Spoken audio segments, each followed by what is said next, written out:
உங்க விஜய் நான் வரேன்.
எல்லாருக்கும் வணக்கம்.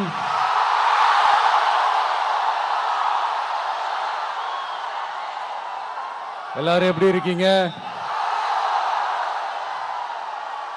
சாப்பிட்டீங்களா?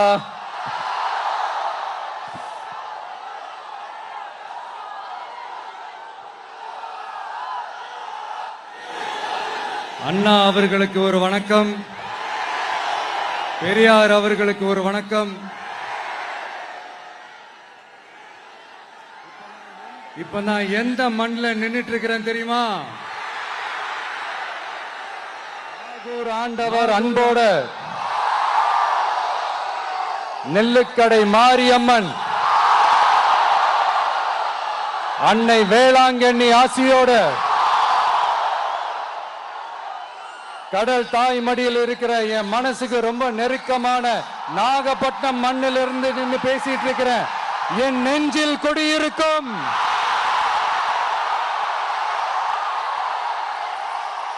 உங்கள் அனைவருக்கும் என்னைக்குமே ஒரு மீனவ நண்பனா இருக்கிற இந்த விஜயோட அன்பு வணக்கங்கள்.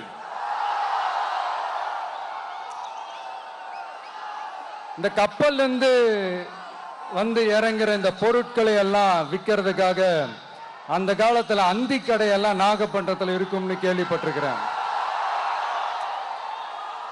மீன் பிடிக்கிற தொழில், மற்ற தொழில்கள், இந்த விவசாயம், எந்த பக்கம் திரும்பினாலும் எப்படி பார்த்தாலும் உழைக்கிற மக்கள் இருக்கிற ஊர் தான் நம்ம நாகப்பட்டினம் ஊர். மத வேறுபாடே இல்லாத அனைவருக்கும் பிடித்து போன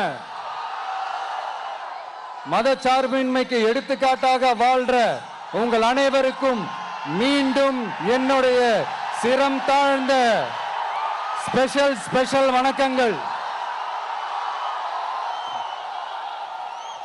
இந்த தமிழ்நாட்டில்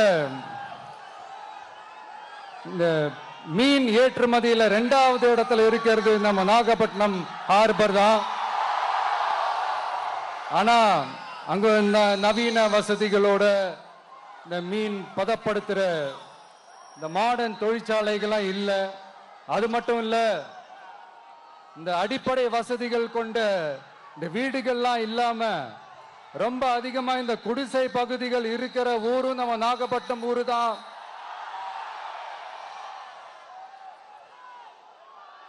இந்த முன்னேற்றத்திற்கெல்லாம் எங்கள் ஆட்சி தான் சாட்சி. அப்படி இப்படின்ட்டு இந்த அடுக்குமொழியில பேசி அது நம்ம கேட்டு காதுல இருந்து ரத்தம் வந்ததான் மிச்சம். இவங்க ஆண்டது பத்தாதா? இப்படி தவிக்கிறாங்களே நம்ம மக்கள், அது பத்தாதா?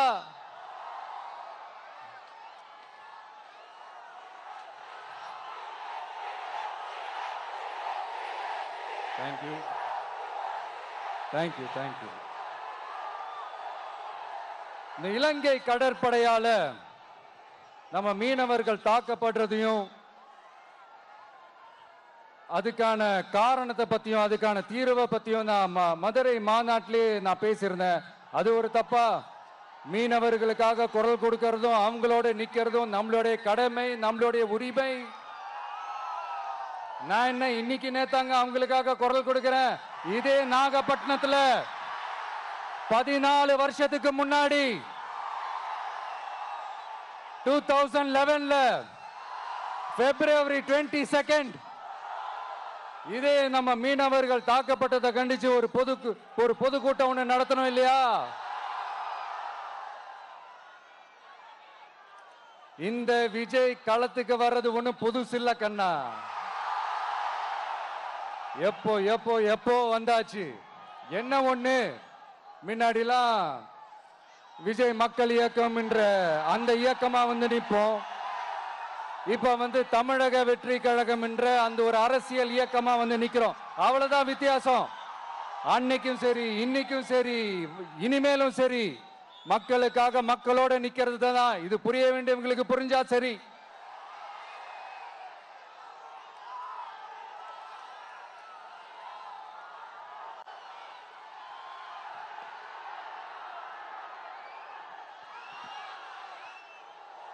மீனவர்களுக்காக குரல் கொடுக்கிற இதே சமயத்துல நம்ம தொப்புள் கொடி உறவுகளான ஈழத் தமிழர்கள், அவங்க இலங்கையில் இருந்தாலும் உலகத்துல எந்த மூலையில இருந்தாலும்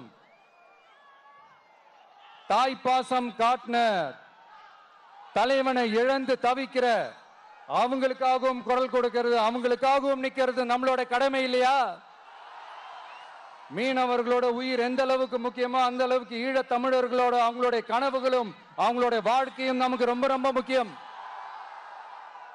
நம்ம மீனவர்கள் படுற இந்த கஷ்டத்தை எல்லாம் பார்த்து ஒரு பெருசா ஒரு கடிதம் ஒண்ணு எழுதிட்டு அதுக்கப்புறம் கப்சிப்னு சைலண்டா போறதுக்கு நாம ஒண்ணு இந்த கபட நாடக திமுக அரசும் கிடையாது. மத்த மீனவர்கள்னா இந்திய மீனவர்கள், நம்ம மீனவர்கள்னா தமிழக மீனவர்கள். இப்படி பிரிச்சு பார்த்து பேசுறதுக்கு நாம ஒண்ணு பாசிச பாஜக அரசும் கிடையாது. நிரந்தரமான தீர்வு, நிரந்தரமான ஒரு இந்த ப்ராப்ளத்தை சால்வ் பண்றதுதான் நம்மளுடைய ஒரு முக்கியமான ஒரு அஜெண்டாவே. சரி, இப்ப நம்ம நாகப்பட்டினம் ஏரியாவுக்கு வருவோம்.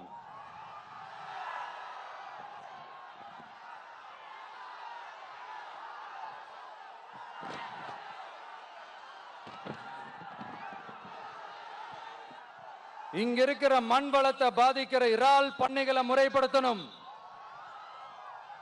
அப்பதான் மீனவர்களோட வாழ்வாதாரமும் விவசாயிகளோட வாழ்க்கையும் பாதிக்காம இருக்கும். கடலோர கிராமங்கள்ல மீன் அரிப்புல இருந்து பாதுகாக்கிற அலையாத்தி காடுகளை அழிக்கிறத பத்தி தடுத்து நிறுத்தி அதுக்கு ஒரு வழி பண்ண வேண்டிய அரசாங்கத்துக்கு இதை விட ஒரு முக்கியமான ஒரு வேலை ஒண்ணு இருக்கு. அது என்ன தெரியுமா? சொந்த குடும்பத்தோட வளர்ச்சியும் சொந்த குடும்பத்தோட சுயநலமும் தான் அந்த முக்கியமான வேலை. இங்க இருக்கிற மக்களுக்கு குடிக்க தண்ணி இல்லாம தவிக்கிறாங்க. அதுக்கு தீர்வா காவிரி தண்ணியை கொண்டு வரலாம், மக்களோட தாகத்தை தீர்க்க. கொண்டு வந்தாங்களா? இவ்வளவு பாரம்பரிய கடல் சார்ந்த ஊர்ல ஒரு கவர்மெண்ட் மெரைன் காலேஜ் ஒன்னு கொண்டு வரலாம். கொண்டு வந்தாங்களா? மீன் சம்பந்தமான எந்த தொழிற்சாலையும் அமைக்கல. அமைச்சாங்களா? அட்லீஸ்ட் நிறைய பேருக்கு வேலை வாய்ப்பு கிடைக்கிற மாதிரி தொழில் வளர்த்தியாவது பெருக்கலாம். அதையாவது செஞ்சாங்களா?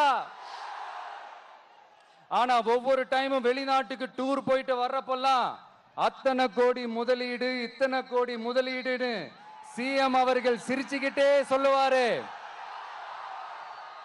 சிஎம் சார், மனசை தொட்டு சொல்லுங்க,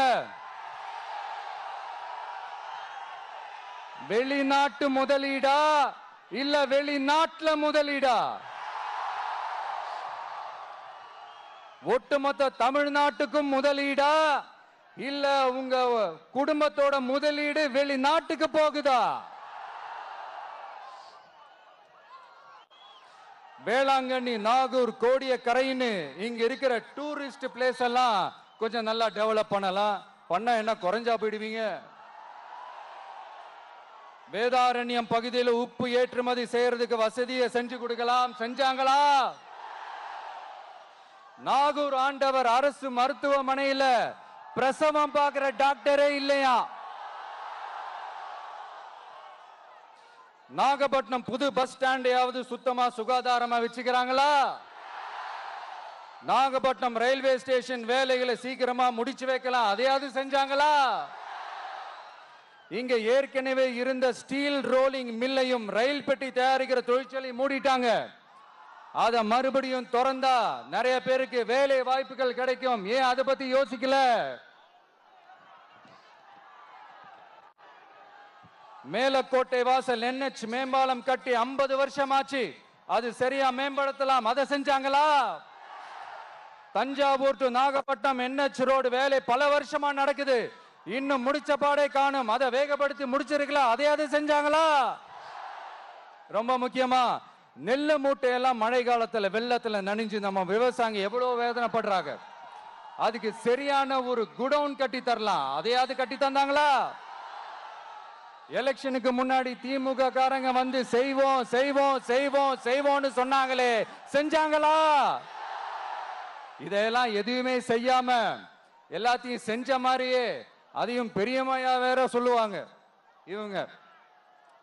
நான் வந்து போன வாரம் திருச்சிக்கும் அரியலூர் மாவட்டத்துக்கும் போய் நம்ம மக்களை சந்திக்க போயிருந்தேன். அப்போ பெரம்பலூரும் போக வேண்டியது. அங்க சில ரூல்ஸ் அண்ட் ரெகுலேஷன்ஸ், ஒரு கட்டத்துக்கு அப்புறம் இந்த பஸ்ஸே மூவ் ஆகல. அதுக்கப்புறம் அதை தாண்டி ஒரு டைமுக்கு மேல பேசுறது, சரி அதெல்லாம் விடுங்க. இந்த நேரத்தில் பெரம்பலூர் பகுதி மக்களுக்கு நான் மன்னிப்பு கேட்டுக்கிறேன். சீக்கிரமாவே உங்களை தேடி நான் வருவேன் ஃபார் ஷுவர். நம்ம வந்து இந்த டூர் பிளான் இந்த ஷெட்யூல் போட்டதுக்கு அப்புறம் அது என்னப்பா சனிக்கிழமை சனிக்கிழமை சனிக்கிழமை அப்படின்னு ஒன்று ஸ்டார்ட் ஆச்சு. அது ஒன்றும் இல்லை, உங்க எல்லாரையும் வந்து பார்க்கும்போது உங்களுக்கு எந்த விதமான டிஸ்டர்பன்ஸும் இருந்துடக்கூடாது. முக்கியமா உங்களுடைய வேலைகளுக்கு எந்த விதமான டிஸ்டர்பன்ஸும் இருந்துடக்கூடாது அப்படின்ற ஒரே காரணத்துக்காக தான் இப்படி வீக்கெண்டா பார்த்து இப்படி இந்த பிளானை ஷெட்யூல் பண்ணோம். லீவு நாட்கள்ல ஓய்வு நாட்கள்ல வரணும்ன்றதான் அந்த எண்ணமே. அது மட்டும் இல்ல, அரசியல்ல சில பேருக்கு நம்ம ஓய்வும் கொடுக்கணும் இல்லையா? அதனாலதான் இந்த ஓய்வு நாட்களா பார்த்து இப்படி செலக்ட் பண்ணோம். சரி, இப்போ நம்ம மக்களை சந்திக்கிறதுக்கு, நம்ம சொந்தங்களை சந்திக்கிறதுக்கு எத்தனை கட்டுப்பாடுங்க. அந்த இடத்துல பர்மிஷன் இல்ல, இந்த இடத்துல பர்மிஷன் இல்ல. ஆனா அதுக்கான காரணங்கள்லாம் நீங்க கேட்டீங்கன்னா சொத்தையான காரணமா இருக்கும். அங்க பேசக்கூடாது, இங்க பேசக்கூடாது, 5 நிமிஷம் தான் பேசணும், 10 நிமிஷம் தான் பேசணும். நான் பேசுறதே 3 நிமிஷம் தான். அதுலயும் அது பேசக்கூடாது, இதை பேசக்கூடாதுன்னு சொன்னா அப்புறம் தான் எதை தான் பேசுறது. அரியலூர்ல போனப்போ நான் கரெக்டா அந்த ஊருக்கு போறதுக்கு முன்னாடி ஒரு அந்த ஏரியாலேயே அந்த பவர் கட்டு. அப்புறம் நான் திருச்சிக்கு போய் நான் பேச ஆரம்பிச்சதுக்கு அப்புறம் அந்த ஸ்பீக்கருக்கு போற அந்த வயரு கட்டு. இல்ல நான் தெரியாம தான் கேட்கிறேன் சிஎம் சார். ஃபார் எக்ஸாம்பிள், இப்போ ஒரு RSS தலைவர் இங்க வராருன்னு வச்சுக்கோங்க, இல்ல நம்ம பிரதமர் மோடிஜி அவர்களோ இல்ல உள்துறை அமைச்சரோ இங்க வராருன்னு வச்சுக்கோங்க. இந்த மாதிரி கண்டிஷன்ஸ்லாம் போடுவீங்க,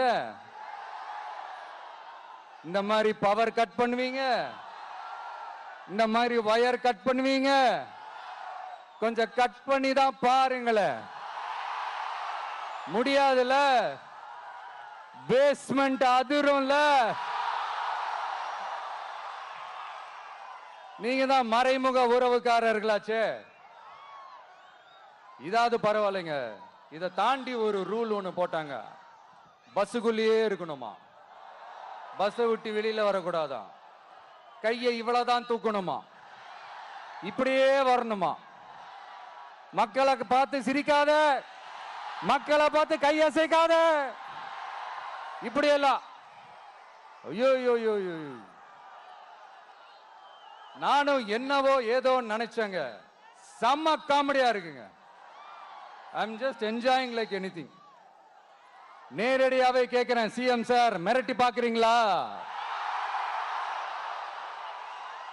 அதுக்கு இந்த விஜய் ஆள் இல்ல சார், அதுக்கு நாம ஆள் இல்ல சார்.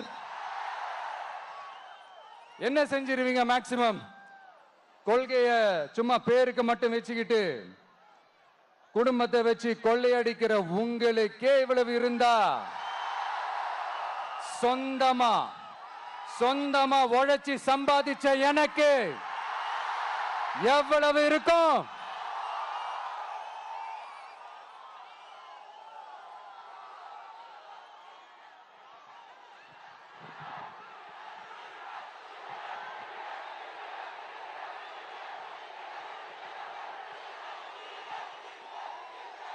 தேங்க்யூ நண்பா. என்ன நாங்க பெருசா கேட்டுவிட்டோம்? மக்கள் நிம்மதியா ஃப்ரீயா நின்று பார்க்கறதுக்கு ஒரு இடம், அதை நாங்க தேர்வு செஞ்சு அதுக்கு பர்மிஷன் கேட்கிறோம். ஆனா நீங்க என்ன பண்றீங்க? அந்த இடத்தையெல்லாம் விட்டுட்டு நெருக்கடியோட, மக்கள் நெருக்கடியோட எங்கெல்லாம் நிப்பாங்களோ அந்த இடமா பார்த்து செலக்ட் பண்ணி தரீங்க. உங்க எண்ணம் தான் என்ன சார்? நான் அவங்கள பார்க்க கூடாது, அவங்களோட பேசக்கூடாது, அவங்க குறைகளை கேட்க கூடாது, அவங்களுக்காக குரல் கொடுக்க கூடாது, என்னதான் சார் உங்க எண்ணம்? சரிங்க சார், ஒரு அரசியல் தலைவன் அப்படின்றதெல்லாம் மறந்துருங்க. ஒரு சாதாரண ஒரு தமிழ்நாட்டு மண்ணோட ஒரு மகனா, ஒரு நம்ம தமிழ் மக்களோட ஒரு சொந்தக்காரனா, என் மக்களை, என் குடும்பத்தை, என் சொந்தங்களை நான் பார்க்க போனா என்ன பண்ணுவீங்க? அப்பவும் தடை போடுவீங்களா? வேணாம் சார். இந்த அடுக்குமுறை, இந்த அராஜக அரசியல்லாம் வேணாம் சார். நாம ஒண்ணு இங்க தனியால் இல்லைங்க சார், மாபெரும் மக்கள் சக்தியோட பிரதிநிதிங்க சார், மாபெரும் பெண்கள் சக்தியோட சகோதரன் சார், மாபெரும் இளைஞர் இயக்கமா இருக்கிறோம் சார். மறுபடியும் சொல்றேன், 2026 ரெண்டு பேருக்கு நடுவுல தான் போட்டியே. ஒண்ணு இன்னொன்னு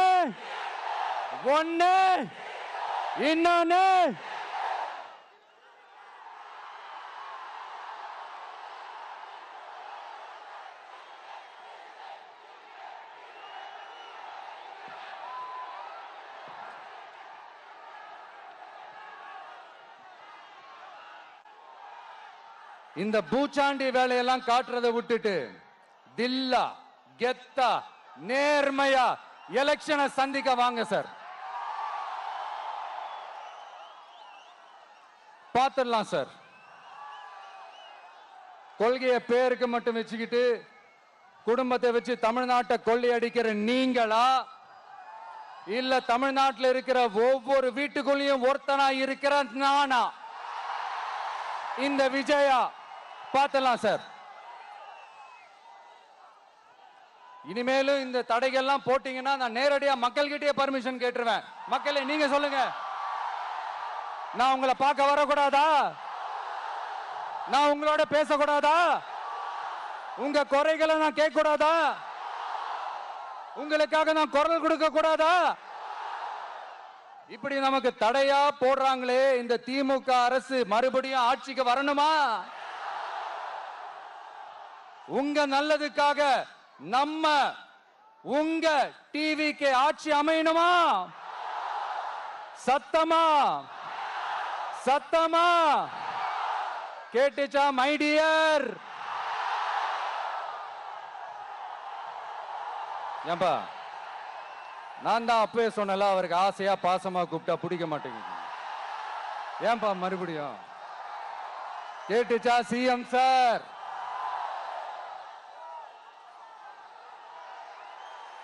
இந்த போர் முழக்கம் உங்களை ஒரு நிமிஷம் கூட தூங்க விடாது, துரத்திக்கிட்டே வரும். கான்பிடண்டா இருங்க, நல்லதே நடக்கும், வெற்றி நிச்சயம். மீண்டும் சந்திக்கும் வரை நன்றி, வணக்கம்.